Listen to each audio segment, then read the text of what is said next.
என்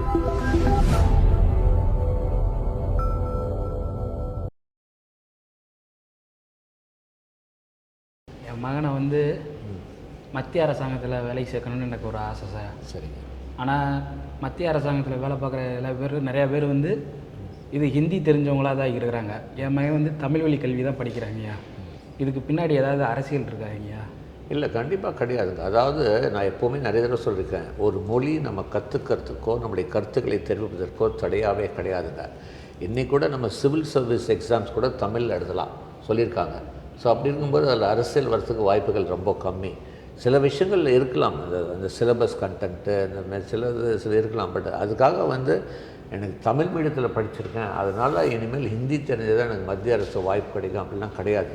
அப்போது நம்ம வந்து இன்னொன்று வந்து நம்ம ஒரு அரசு வேலை பண்ணும்போது பல மொழிகளை கற்றுக்கிறது தப்பு கிடையாதுங்க. இப்போ ஒரு மொழி கற்றுக்கணும் அப்படின்னா நம்மளுக்கு அந்த ஆர்வம் இருக்கணும். கொஞ்சம் கொஞ்சமாக அவன் வந்து கற்றுக்கிறது தப்பே கிடையாது. இப்போது நான் பேசுகிற தமிழ் பார்த்துட்டு எனக்கு யாராவது குஜராத்தின்னு சொல்லுவாங்களா? நான் ஒரு குஜராத்தி. நிறைய தடவை நான் சொல்லியிருக்கேன், ஒரு குஜராத்தியை தமிழனாக்கிய தமிழுக்கு முதல் நன்றி அப்படின்னு சொல்வேன். ஒரு தமிழை நான் வந்து கற்றுக்க முடியும் போது ஏன் ஒரு தமிழ் மீடியம் ஸ்டூடெண்ட் பண்ணிட்டு ஏன் நான் பேசுகிற மாதிரி ஒரு ஹிந்தி கூட பேச முடியாது? கண்டிப்பாக பேச முடியும். சரி, ஆர்வம் இருந்தால் எது வேணும். நான் எப்பவுமே சொல்லுவேன், சாதிக்கணும்னு வெறி வந்துச்சுன்னா கடவுள் கூட நம்மளை நிறுத்த முடியாது.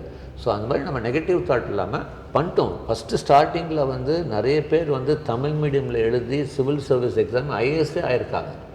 தமிழ் மீடியம் வழிமொழியில் படிச்சுட்டு இன்றைக்கி பெரிய லெவலில் ஆயிருக்காங்க. ஐஏஎஸ் மாதிரி பெரிய பதவியில் இருக்காங்க.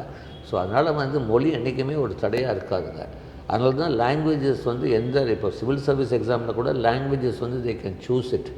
ஹிந்தி தான் எடுக்கணும்னு அவங்க கிடையாது. அவங்க வந்து எல்லா லாங்குவேஜ்லேருந்து வந்து எடுப்பாங்க. புரியுதுங்களா?